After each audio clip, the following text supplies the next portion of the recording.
Hello दोस्तों, तो आज हम एक बहुत ही इंटरेस्टिंग मॉडल के बारे में बात करेंगे। आज का जो हमारा मॉडल है वो है इक्लिप्स मॉडल, जो है आपके जो 11th और 12th क्लास की जो ज्योग्राफी है उसमें बहुत ज़्यादा अहम भूमिका निभा सकता है।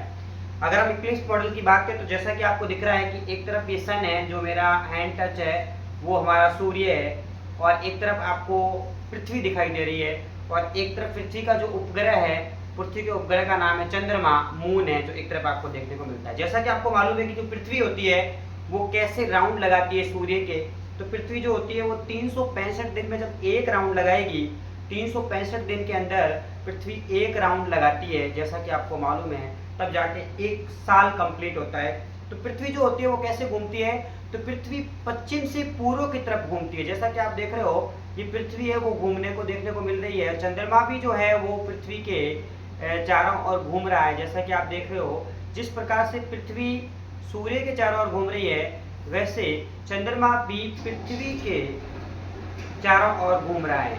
तो यहाँ पे पृथ्वी जो होगी वो कंप्लीट एक राउंड जब कंप्लीट कर देगी, जैसे कि उन्होंने एक राउंड कंप्लीट किया है, तो जैसे ही वो एक राउंड कंप्लीट करेगी तो हमारा एक ईयर कंप्लीट हो जाएगा, एक साल कंप्लीट हो जाएगा। जब वो 365 दिन में पृथ्वी सूर्य का राउंड एक कंप्लीट कर देती है, तब तक जब तक पृथ्वी सूर्य का एक राउंड 365 दिन में कंप्लीट करती है, तब तक जो चंद्रमा होता है वो क्या करता है, पृथ्वी के 12 बार घूम जाता है, पृथ्वी के राउंड लगा देता है 12 बार। इसीलिए आपने देखा होगा जो मंथ होते हैं वो कितने होते हैं, 12 महीने होते हैं। कभी भी 13 महीने, 14 महीने, 15 महीने नहीं होते, 12 महीने क्यों होता है? जिस प्रकार से जो पृथ्वी होती है वो सूर्य का एक राउंड 365 दिन में कंप्लीट करती है, वैसे ही चंद्रमा जो होता है ये भी पृथ्वी के 12 राउंड कंप्लीट कर लेता है, जिस वजह से जो ईयर होता है उसमें 12 मंथ देखने को मिलते हैं हमारे को।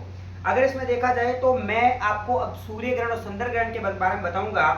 जैसा कि आप देख रहे हो जब ये पृथ्वी राउंड लगाएगी, तो अगर मान लीजिए कि आपका जैसे ये जो मून है, चंद्रमा जो है, अब वो क्या है, जैसा कि अपन देख रहे हैं कि चंद्रमा बिल्कुल बीच में है। चंद्रमा कैसा है, बीच में है।